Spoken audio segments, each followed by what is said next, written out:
Silap sikit type. Tajuk dia silap nisbah. Kitab misbah sebenarnya ada silap tajuk. Kita betulkan tajuk dulu sementara kita nak tunggu jemaah masuk. Misbah.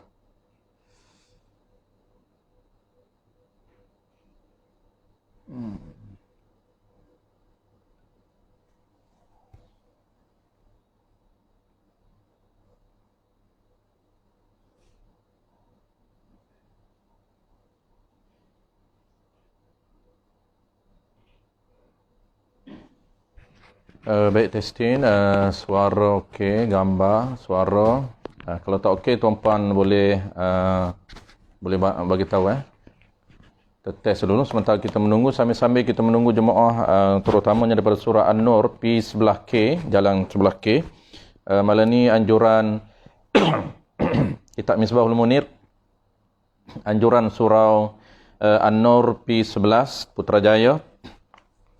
InsyaAllah sambil-sambil menunggu sebelum jemaah surau An-Nur khususnya masuk, sambil-sambil tu kita setting dulu tuan-puan. Yang kita nak setting gambar okey, suara, kita test suara. Sampai dah masuk boleh komen suara okey tak okey. Saya rasa dah okey dah. Kadang-kadang dia tak kemas tu yang jadi tak okey. Malam ni insyaAllah Kitab Misbahul Munir muka surat 11 kita akan baca penutup kepada tajuk hukum adat. Tajuk dia penutup hukum adat tanbihun. Malam ni jadual Kitab Misbahul Munir di surau An-Nur P sebelah K, passion sebelah, jalan sebelah K. Kita tunggu dulu sementara kita menunggu jemaah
baik, kita masih menunggu tuan-puan, kita masih menunggu.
Okey, sekejap lagi tuan-puan, kita tunggu sekejap lagi. Sambil-sambil tu kita boleh tuan-puan boleh bantu untuk tekan button share, mudah-mudahan lebih ramai lagi teman-teman kita, rakan-rakan kita yang akan boleh mengambil manfaat daripada sharing kita ataupun bacaan kitab kita malam ni.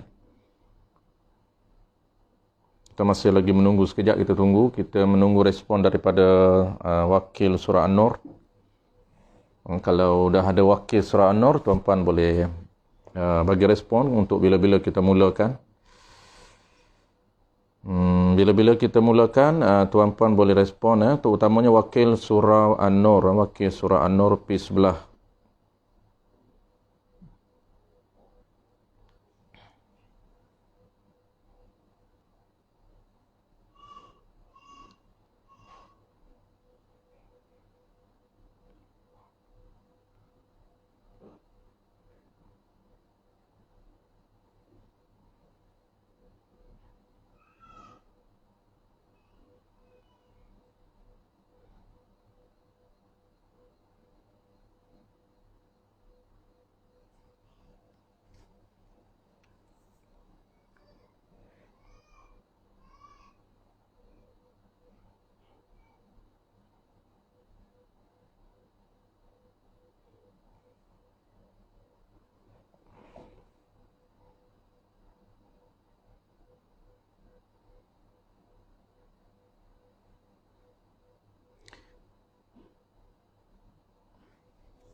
Baik, kita tunggu sekejap lagi tuan-puan. Al-Fadhil Ustaz Man dah masuk. Assalamualaikum waalaikumsalam Al-Fadhil Ustaz Man.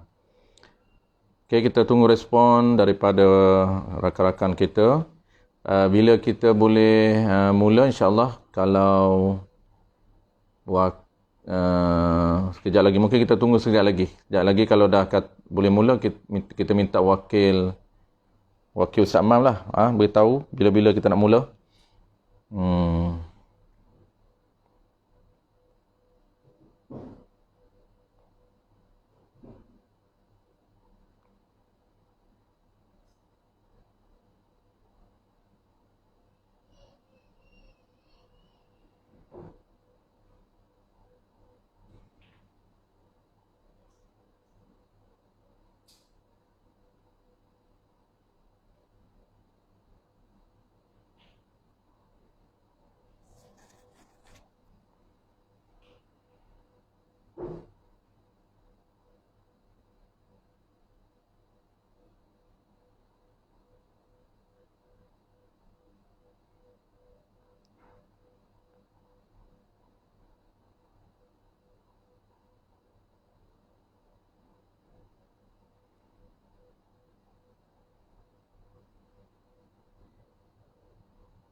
Okey, kita dah dapat signal daripada Ustaz Man, dah boleh mula. Baik, okey, kita mula.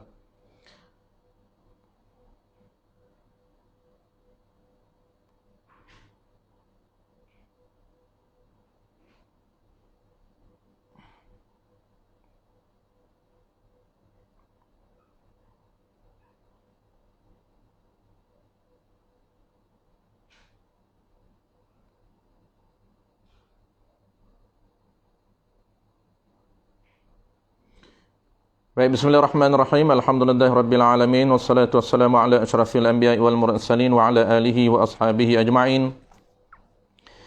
Allahumma 'allimna ma jahilna wanfa'na bima 'allamtana waj'alna minal mukhlisin.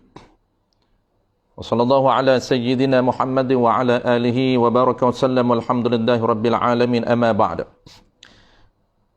InsyaAllah tuan-puan, sebagaimana yang tuan-puan maklum, malam ni kita akan adakan ataupun kita akan teruskan pengajian kuliah kitab Misbahul Munir kita yang biasa kita baca di surah An-Nur. Malam ni oleh kerana kita dalam suasana PKPB, kita tak dapat teruskan kuliah fizikal kita. Kita akan adakan secara online seperti biasa, dan kita sambung tajuk yang kita baca di surau tuan-puan, iaitu muka surat 11, muka surat 11, kitab Misbahul Munir. Kitab Misbahul Munir, muka surat 11. InsyaAllah malam ni kita akan settlekan tajuk penuntut bagi hukum adat.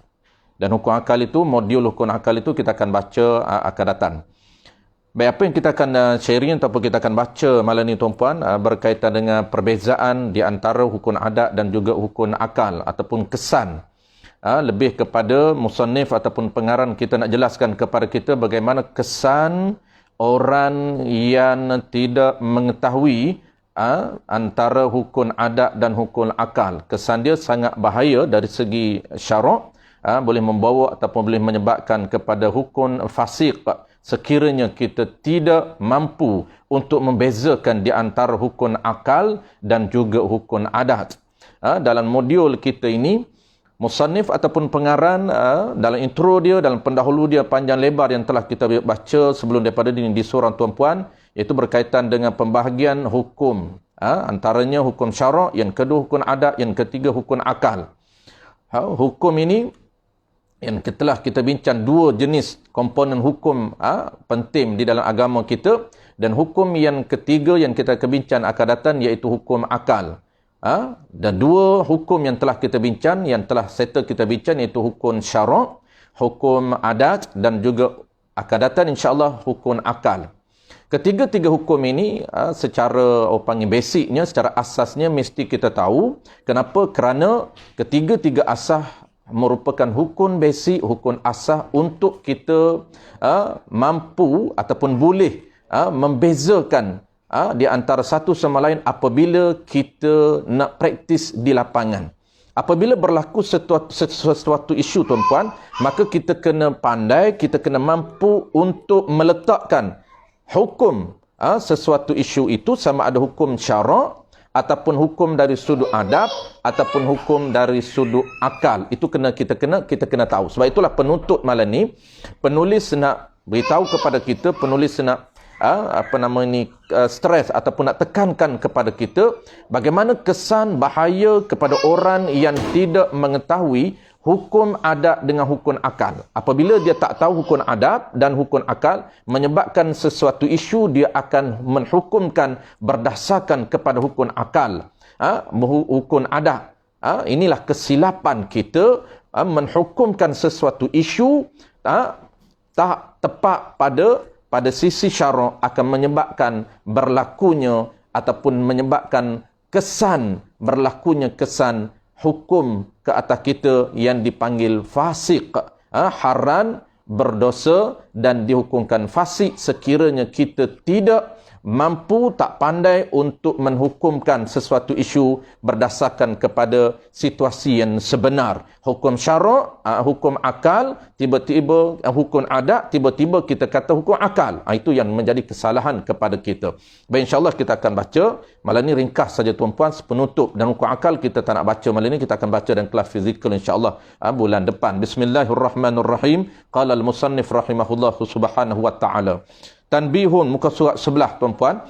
Muka surat sebelah tanbihun. Ini suatu peringatan. Di dalam kitab Arab ataupun kitab Jawi, apabila ada tanbihun tuan-puan, bermakna kita faham mesej yang nak disampaikan oleh penulis. Kenapa penulis memulakan gaya bahasa dia dengan tanbihun, dengan peringatan.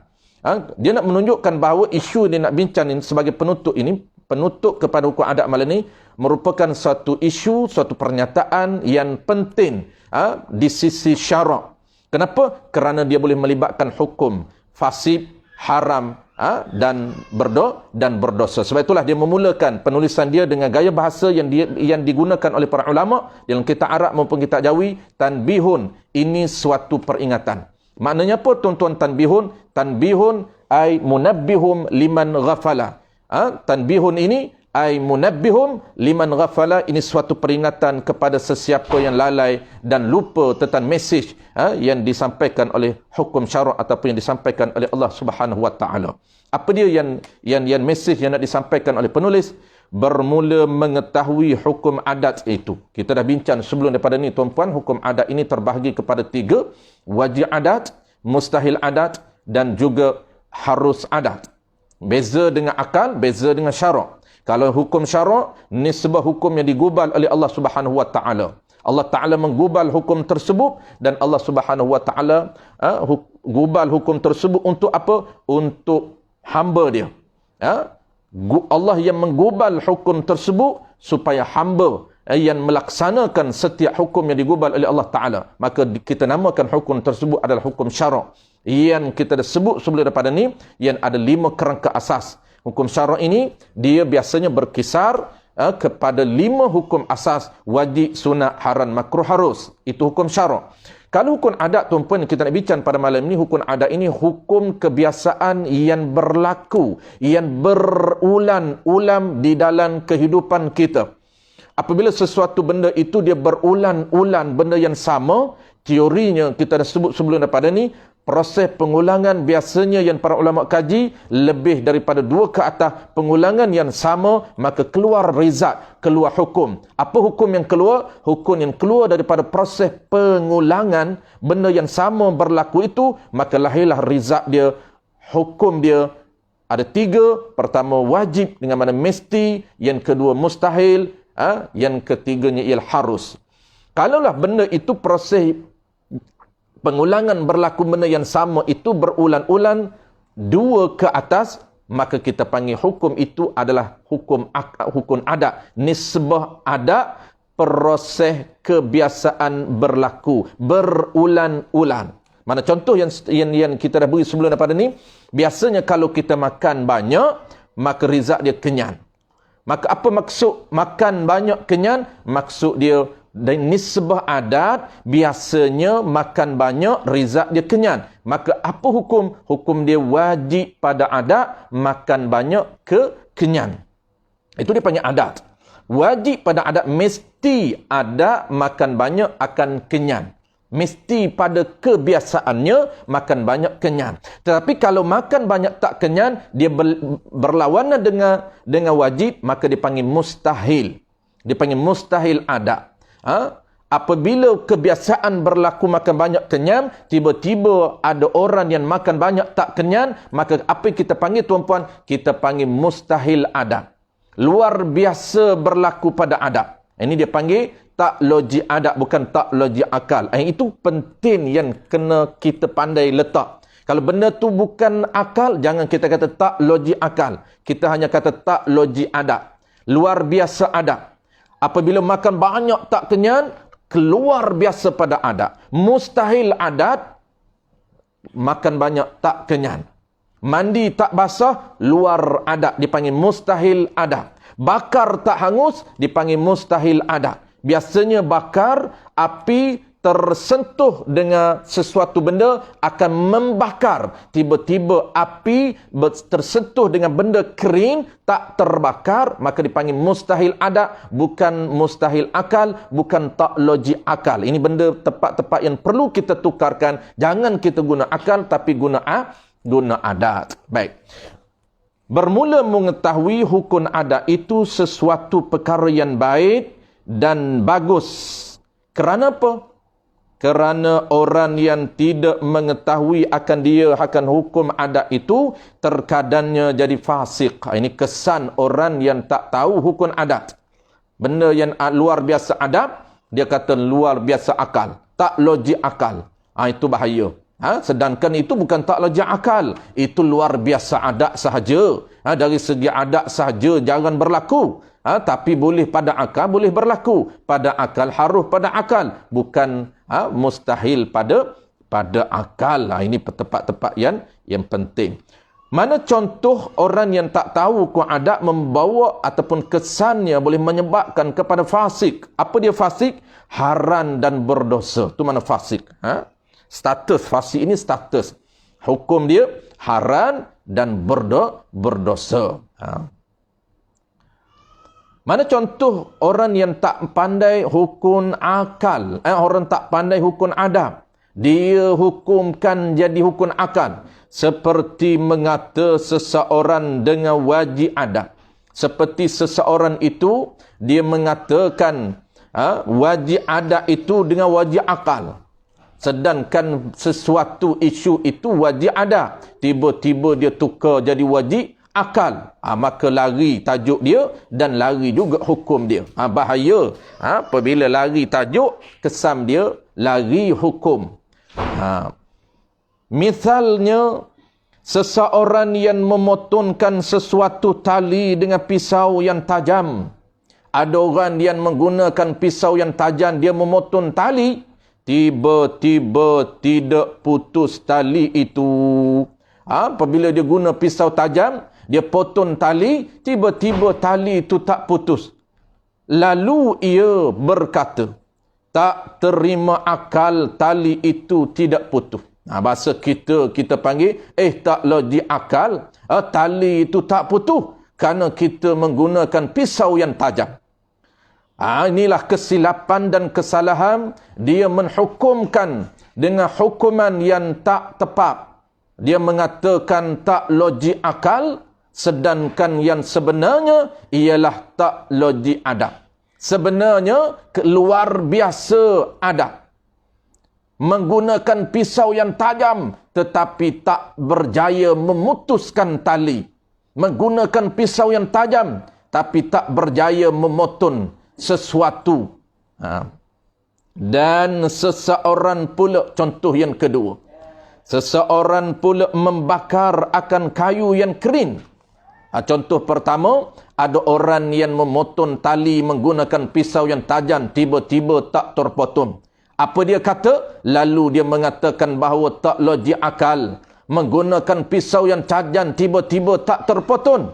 Inilah kesilapan. Dia menggunakan hukum akal dengan mengatakan tak logik akal. Tak logik akal itu menunjukkan kepada mustahil akal. Kita akan belajar, tuan-puan, mustahil akal ini benda yang tidak ada, benda yang tidak boleh berlaku. Benda yang tidak boleh berlaku pada akal. Adapun tali tak terpotong menggunakan pisau yang tajam pada akal harus, bukan tak boleh berlaku. Boleh berlaku. Menggunakan pisau yang tajam tapi tak mampu nak memotong tali. Menggunakan pisau yang tajam tapi tak mampu nak memotongkan leher. Sebagaimana yang berlaku kepada Sayyidina Ibrahim alaihissalam. Menggunakan pisau yang tajam memotong leher anaknya Nabi Ismail alaihissalam. Tetapi tidak mampu. Tidak mampu untuk memotong leher anaknya. Sedangkan pisau itu sangat tajam. Sekali dia hantam batu yang besar, boleh terbelah batu yang besar. Tiba-tiba leher anaknya yang bukan macam batu, bukan kerah macam batu, tiba-tiba tak mampu nak memotong, maka pada akalnya harus pada akal. Boleh berlaku pada akal. Hanyalah mustahil pada adat. Tak logik adat. Luar biasa pada adat. Biasa pada adat, pisau tajam boleh memotong, pisau tajam boleh memutus. Tiba-tiba kalau pisau yang tajam tak boleh memotong, tak boleh memutus tali, maka hukumnya ialah mustahil adab. Luar biasa pada adab. Kenapa? Kerana pada adab biasa berulang berlaku. Proses pengulangan.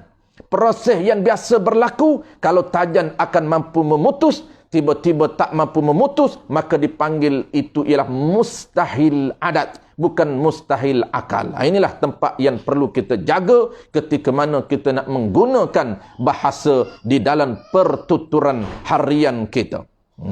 Contoh yang kedua. Seseorang pula membakar dan seseorang pula membakar akan kayu yang kering. Kalau dia bakar kayu basah, maka ada manik. Maka tak biasanya bakar kayu basah tidak akan hangus. Ini kenapa? Kerana ada manik, ada benda yang mencegah basah itu dipanggil manik, dipanggil benda yang mencegah daripada terbakar. Tetapi menggunakan api untuk membakar sesuatu yang kering. Tiba-tiba didapatinya kayu itu tidak hangus. Tiba-tiba didapatinya kayu itu tidak hangus. Lalu berkata ia, apabila dia bakar, tiba-tiba kayu yang kering tak terbakar, lalu ia berkata, tak terima akal, kayu itu tidak hangus.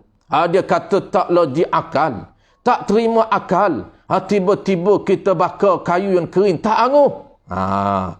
Maka adalah orang yang berkata seperti itu. Dua contoh yang dikemukakan oleh penulis itu, dia kata, maka adalah orang yang berkata seperti itu. Seperti mana? Seperti dua contoh yang dikemukakan oleh musannif. Jahil dengan hukum adat. Orang yang mengatakan begini ini, mengatakan tak logik akal pisau tajam yang tak boleh memotong, mengatakan tak logik akal membakar sesuatu yang kering tak boleh hangus, maka orang yang mengatakan tak logik akal itu, orang itu adalah jahil dengan hukum adat. Orang ini tak tahu hukum adat, tu makna jahil. Orang ni tak reti hukum adat, tak tahu hukum adat. Tak mengaji hukum adat. Tu makna mudah. Tu makna jahil. Jadi kita kata jahil itu apa pula? Tapi biasa orang Melayu kita jahil dia pandai. Kalau kita kata jahil dia reti, kata jahil dia pandai. Kenapa? Sebab tu kalau kita kata jahil dia akan marah. Baik kata tak reti, dia tak berapa marah sangat. Kalau kata jahil itu dia bagi dia tu kasar sangat. Kata tak reti, lembut sikit. Tak pandai, lembut sikit.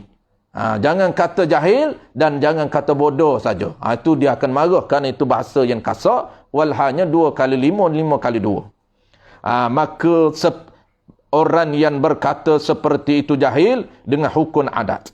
Dan terkadang menjadi kufur. Ini bahaya orang yang tak reti, tak tahu, tak mengaji hukum adat. Terkadang boleh menjadi kufur wal'iyazubillah. Mana contoh dia? Seperti mengingkarkan mukjizat Nabi sallallahu alaihi wa ala alihi wa sahbihi wasallam ajma'in. Ini bahaya, tempat-tempat yang bahaya kalau tak belajar hukum adat. Setengah orang dia meremehkan hukum adat. Dia kata tak perlu belajar hukum adat, tak perlu belajar hukum akal. Sedangkan hukum adat ini merupakan kita panggil apa? Merupakan alat untuk memahami sifat dan ciri yang ada pada Allah Subhanahu wa taala. Hukum akal ini merupakan alat, merupakan instrumen untuk memahami sifat dan ciri yang ada pada Tuhan. Kenapa? Kerana akal akan memutuskan, akal akan decide ciri yang ada pada Tuhan. Sebab itu kita kena faham situasi yang berlaku di hadapan kita, kena boleh bezakan di antara hukum adat, hukum akal dan juga hukum syarak. Kalau kita jahil, tak tahu dan tak reti hukum adat, terkadang boleh membawa kepada kufur wal'iyazubillah. Mana contoh kufur? Dia mengingkarkan tentang perkara yang luar biasa berlaku kepada para nabi sallallahu alaihi wa ala alihi wasallam. Seperti mengingkarkan. Makna ingkar ini tak mengaku, tu makna ingkar. Seperti mengingkarkan, yakni tidak mengaku mukjizat Nabi. Mukjizat ni makna apa tuan-puan? Makna sesuatu perkara yang luar biasa pada adat yang berlaku kepada Nabi. Tu dipanggil mukjizat. Saya ulang sekali lagi tuan-puan. Mukjizat ini panggilan merujuk kepada sesuatu perkara yang luar biasa pada adat yang berlaku kepada para nabi dan rasul, maka kita panggil mukjizat. Mukjizat itu panggilan. Mukjizat itu panggilan merujuk kepada perkara yang luar biasa pada adat, bukan pada akal. Luar biasa pada adat yang berlaku kepada nabi, kita panggil mukjizat. Itu nisbah pada Nabi dipanggil mukjizat. Dia beza dengan sihir. Kalaulah suatu perkara yang berlaku, sesuatu perkara yang berlaku luar biasa pada adat, berlaku itu pada orang kafir, orang yang tak beriman kepada Allah Subhanahu wa taala, maka kita panggil sihrun.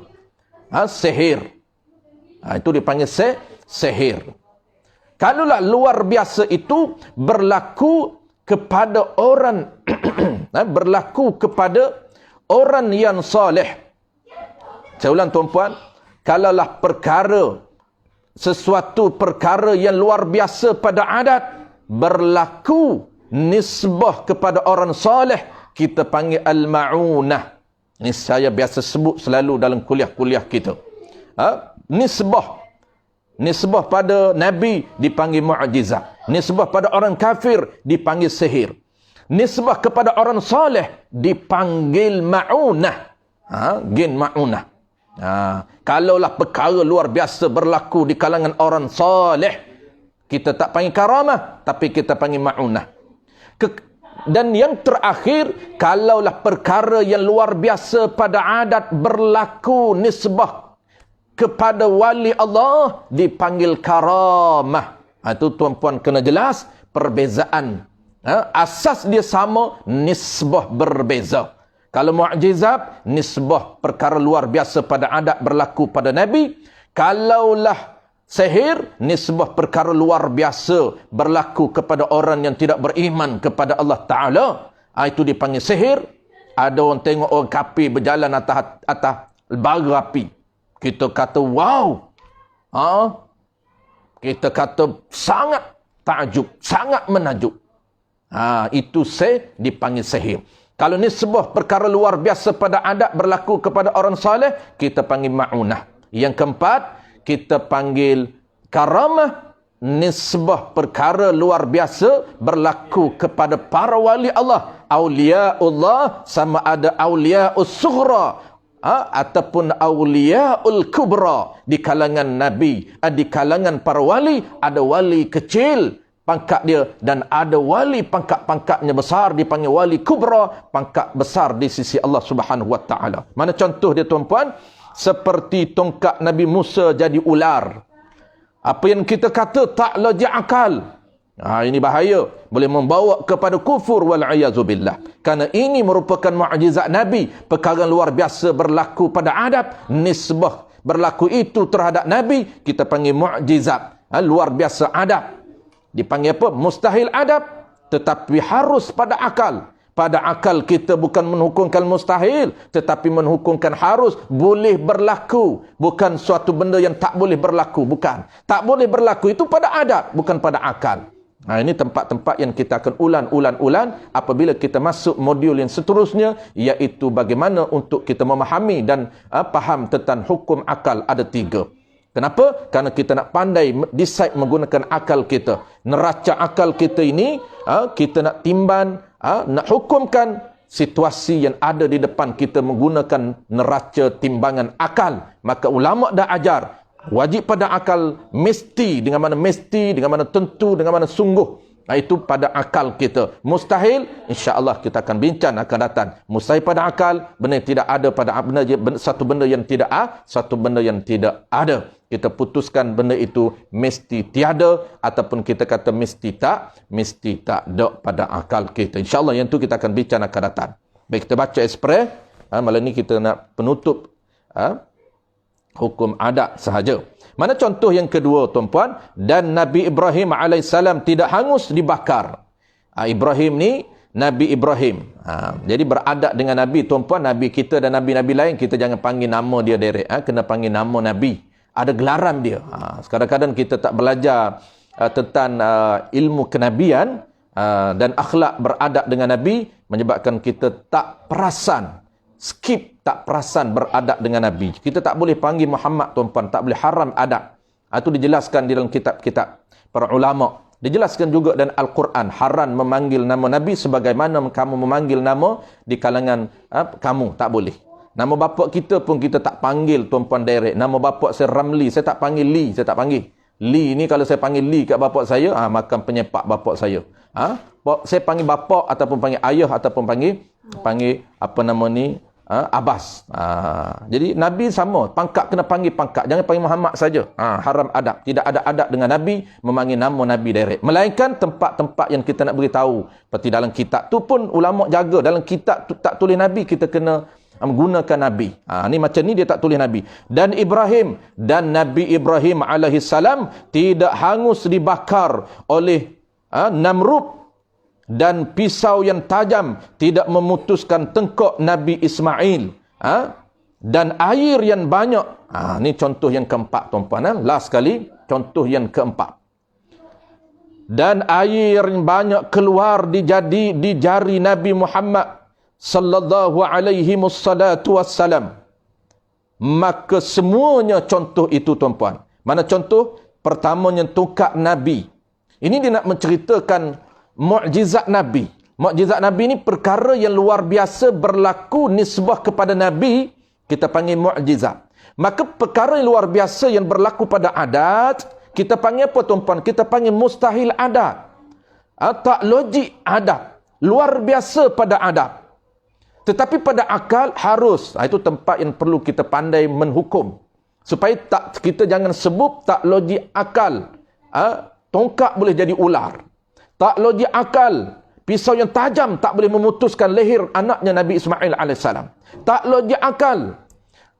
Keluarnya air di jari-jari Nabi.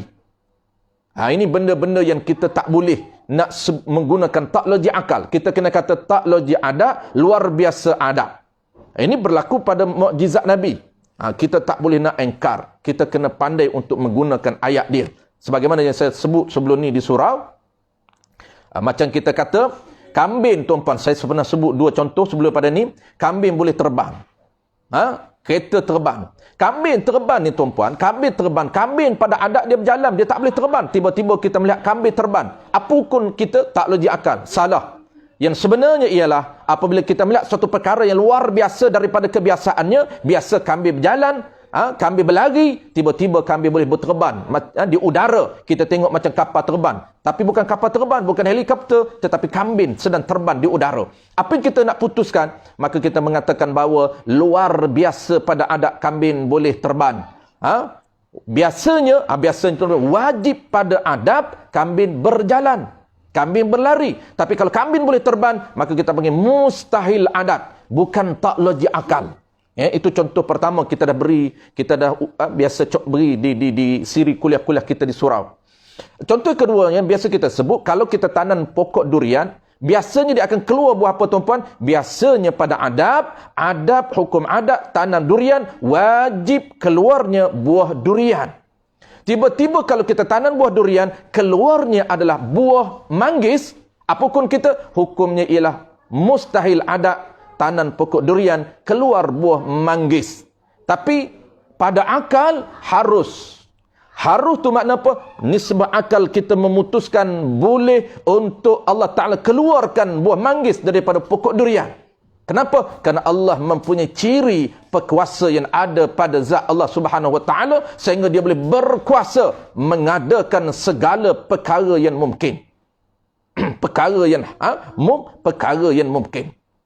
Ini kita kena pandai letakkan sesuatu isu itu sama ada adab dengan akal. Baik, settle tuan-puan. Dan contoh yang terakhir itu, dan air yang banyak keluar di jari Nabi. Maka semuanya itu, contoh 4 contoh tadi, semuanya itu mustahil pada adat. Kesemuanya 4 contoh. Contoh yang pertama, tongkat Nabi Musa jadi ular. Contoh yang kedua, Nabi Ibrahim tak hangus dibakar. Contoh yang ketiganya, pisau yang tajam tidak mampu memutuskan leher Nabi Ismail AS ketika disembelih oleh bapaknya. Dan contoh yang keempat, air yang banyak keluar daripada jari Nabi Muhammad sallallahu alaihi wasallam. Maka semuanya itu mustahil pada adat dan harus pada akal. Pada akal boleh. Allah Ta'ala ni mempunyai sifat yang luar biasa.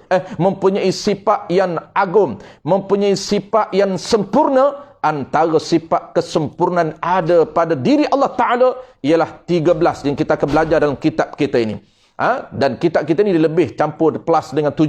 Jadi 20 sifat, 20 ciri ketuhanan yang ada pada diri Tuhan. Antaranya ialah sifat yang nama dia Qudrah, iaitu perkuasa yang ada pada diri Allah, yang menyebabkan Allah boleh berkuasa mengadakan segala perkara yang mungkin. Daripada Allah Ta'ala, benda yang Allah Ta'ala tiada, dia boleh buat jadi ada. Apatah lagi perkara dah ada, dia boleh buat apa saja. Allah Ta'ala boleh buat daripada pisau yang tajam, tak boleh memutus. Allah boleh buat daripada tongkat Nabi Musa AS itu boleh bertukar menjadi ular. Ini pada akalnya harus, tetapi pada adatnya mustahil pada akal. Bukanlah mustahil pada akal. Dan bukanlah pula wajib pada akal. Mustahil pada akal pun bukan, dan wajib pada akal pun bukan. Wajib pada akal benda yang mesti ada, benda yang tak boleh tiada. Ini kita akan belajar akan datang tuan-puan dalam modul yang baru. Dalam next kuliah ini insya-Allah kita akan masuk dalam modul baru, iaitu hukum akal. Sebelum kita bincang dan konten utama ataupun kandungan utama kitab kita ini, membincangkan tentang 13 ciri ataupun 20 ciri ketuhanan yang ada pada diri ataupun pada zat Tuhan. Wal yata'ammal, dan perhatilah. Wal yata'ammal dibawa di belakang sekali itu dalam bahasa Arab. Wal yata'ammal maknanya perhati dan renunkanlah. Wallahu a'lam. Musannif tutup dengan satu ayat saja. Fikirkanlah, renunkanlah. Dia kata perhatilah. Dia kata tentang ilmu yang sangat penting ini, kerana dia boleh membawa impak yang besar kepada kita di sisi syarak. Sebab tu kita kena tahu. Sebab tu beza tuan-puan. Last sekali sebelum kita nak tutup, huraian yang keempat pada menyatakan hukum akal kita akan bincang dalam siri akan datang, dalam siri kuliah yang akan datang. Penutup saya ini saya nak sebut sedikit perbezaan di antara mukjizat Nabi ini tuan-puan. Kalau kita tengok tadi, dan air yang banyak keluar di jari Nabi. Saya nak sebut sikit saja sebagai tambahan, info tambahan. Air yang banyak keluar di jari Nabi Muhammad alaihi wassalatu wassalam. Jadi kalau kita tengok kisah ini dia berlaku ketika Nabi balik daripada peperangan. Nabi balik daripada peperangan, dan Nabi berhenti di satu tempat. Nabi rehab, berhenti letih di suatu tempat. Lalu Nabi tanya di kalangan para sahabat, siapa di kalangan kamu yang ada saki baki air? Nabi tanya. Nabi tanya di kalangan para sahabat ketika dia berhenti rehat di satu tempat, balik daripada peperangan, berhenti letih, berhenti rehat. Lalu Nabi tanya di kalangan para sahabat, adakah di kalangan kamu ini sesiapa yang ada saki baki air? Nabi nak saki baki air yang sedikit, bukan nak banyak. Kemudian apabila para sahabat beritahu, ada di kalangan sahabat ni yang simpan air sedikit, tak banyak, simpan sedikit. Lalu Nabi minta air yang ada di kalangan di sahabat yang simpan air sedikit tu, apa yang Nabi guna daripada air yang sedikit tu. Sebab Nabi nak banyak, tak cukup. Gerombolan Nabi ni nak minum air dalam keadaan yang haus, keadaan letih, perlukan air. Dan air pula ada sikit. Sebab tu Nabi nak cari juga air walaupun sikit. Saki baki air. Maka Nabi ambil air yang sikit tu tuan-puan. Nabi selam. Nabi celup tangan dia dalam air yang sedikit itu. Lalu keluarlah di jari-jari Nabi. Terpancar di jari-jari Nabi keluar air yang banyak. Apa yang Allah Ta'ala nak sebut di sini tuan-puan? Sebagai akhir saya nak sebut. Allah nak sebut kenapa Nabi ni dia nak kena cari air. Dia nak tanya air, ada ataupun tidak air. Nabi tak nak buat keluar air di jari Nabi tanpa ada air. Nabi nak juga ada saki baki air yang sedikit. Daripada air sedikit itu, Nabi nak perbanyakkan. Itu dipanggil mukjizat. Kenapa? Kerana poin dia tuan-puan, poin dia, kerja urusan yang cuba disampaikan oleh Nabi ini, dia manusia ini, dia hanya boleh mukjizat ini, luar biasa ini, dia boleh memperbanyakkan benda yang ada. Dia bukan nak buat benda yang tiada jadi ada. Itu tugas dan urusan ataupun kerja Allah Subhanahu Wa Taala. Daripada tiada air, Allah boleh buat jadi air. Air ni sebelum ni tiada tuan-puan. Sebelum ni tidak ada air. Kalau Allah tak buat air, kita pun tak kena air. Allah Ta'ala buat air, sama ada keluar daripada langit, sama ada keluar daripada bumi, ataupun turun daripada sumber langit, menyebabkan kita boleh tengok air. Daripada tiada jadi ada. Itu tugas Allah Ta'ala. Tetapi manusia dia tidak boleh mengambil tugas Allah Ta'ala. Dia tak boleh nak buat benda itu daripada tiada, tiba-tiba dia boleh jadikan ada. Tak boleh. Sebab tu Nabi ajar dan syariat Nabi kita, mukjizat ini, benda yang dah ada, cumanya Allah Ta'ala beri kuasa, jadikan benda itu bertambah, jadikan benda yang tiada, benda yang ada sedikit jadi bertambah, jadi banyak. Itu dipanggil mukjizat. Sebab itulah perhatilah mukjizat Nabi semuanya berasaskan benda yang ada kemudian jadi banyak. Itu beza mukjizat Nabi dengan tugas ataupun kerja Allah Subhanahu wa Ta'ala. Baik, kesimpulan tuan-puan, kata kunci yang kita kena ingat pada malam ini sebelum kita berakhir, apa dia? Kita pastikan sesuatu isu yang berlaku di hadapan kita, yang berlaku di lapangan, pastikan kita mampu ataupun kita tahu, kita bijak, kita pandai menghukumkan mengikut situasi yang sebenar, meletakkan hukum menempati dengan hukum yang sebenar. Kalaulah benda itu, sesuatu itu luar biasa pada adat, jangan kita hukumkan pada akal. Kalaulah luar biasa pada adat, maka kita hukumkan mustahil adat, tak logik adat, bukan tak logik akal, bukan mustahil pada akal. Kita akan bicarakan tuan-puan, wajib pada akal apa contoh dia, mustahil pada akal apa contoh dia, harus pada akal apa contoh dia. Hari ini kita dah bincang wajib pada adat, perkara yang biasa berlaku pengulangan benda yang sama, sekurang-kurang 2 pengulangan sama ke atas, maka kita akan hukumkan mesti pada adat. Wajib pada adat ataupun biasanya pada adat berlaku, mesti berlaku begini. Kalaulah dia kontradik, kalaulah tak berlaku pada kebiasaan, kita panggil luar biasa pada adat. Bahasa ilmiahnya, bahasa akademiknya dipanggil mustahil pada adat. Banyak contoh dia yang kita beri tadi. Contoh dia, pisau yang tajam, pada adat dia boleh memotong. Makan yang banyak, pada adat dia wajib kenyang. Kalau mandi, kebiasaannya wajib basah. Kalau bakar sesuatu yang kering, pada adat dia wajib terbakar. Tiba-tiba luar biasa dia berlaku di sebaliknya, maka kita panggil luar biasa pada adat. Apa dia luar biasa pada adat? Biasanya kalau makan banyak kenyang, tiba-tiba makan banyak tak kenyang, maka dipanggil apa? Dipanggil mustahil adab. Dipanggil luar biasa pada adat. Pisau yang tajam biasa boleh memotong, tiba-tiba tak boleh memotong, tak terputus sesuatu itu, sedangkan dipotong dengan benda yang tajam, maka dipanggil luar biasa pada adat, bukan tak logik akal, bukan luar biasa pada akal. Begitulah tuan-puan, itulah dia kata kunci yang perlu kita ingat. Sesuatu benda yang berlaku di lapangan, berlaku di hadapan kita, pastikan kita pandai untuk meletakkan hukum, wajib adat, mustahil adat, dan wajib akal, mustahil akal, ataupun harus pada akal. Wallahu alam. InsyaAllah tuan-puan, kita akan bertemu dalam kuliah akan datang. Kalau kita dah berakhir PKPB ni, insyaAllah dalam bulan akan datang, kita setiap Isnin minggu 4 kuliah kita di surau P11K, surau An-Nur P11, Presiden 11 Putrajaya.